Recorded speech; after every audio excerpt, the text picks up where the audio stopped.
Imaginez-vous dans une salle de réunion en France. James, un collègue américain, prend la parole.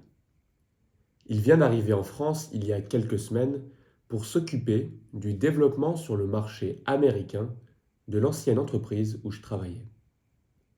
Avec un sourire confiant, il commence. Tu sais, Charles, j'adore chier en Autriche. Mais par mégarde, il dit chier au lieu de skier. Un silence s'installe, puis la salle éclate de rire. James, surpris au début, comprend vite son erreur. Plutôt que de rougir de honte, il rit avec les autres. J'ai revu James il n'y a pas longtemps. Il a quitté Zion, mon ancienne boîte, a créé sa propre entreprise et surtout, il parle couramment français. Lorsque l'on s'est vu, il m'a avoué une chose. S'il a pu améliorer son français aussi rapidement, c'est en parlant beaucoup. Et en faisant des fautes à l'oral, bien sûr. James pointe du doigt un point crucial dans l'apprentissage d'une langue. Faire des erreurs est tout à fait normal.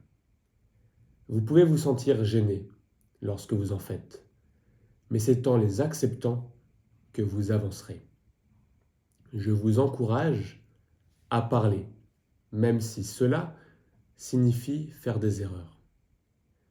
Bien sûr, ne vous forcez pas à faire des erreurs exprès, mais n'ayez pas peur de vous exprimer. Si vous parlez français avec des natifs, ils comprendront vos erreurs. Par exemple, si vous confondez le et la, ou être et avoir, les gens comprendront quand même ce que vous voulez dire.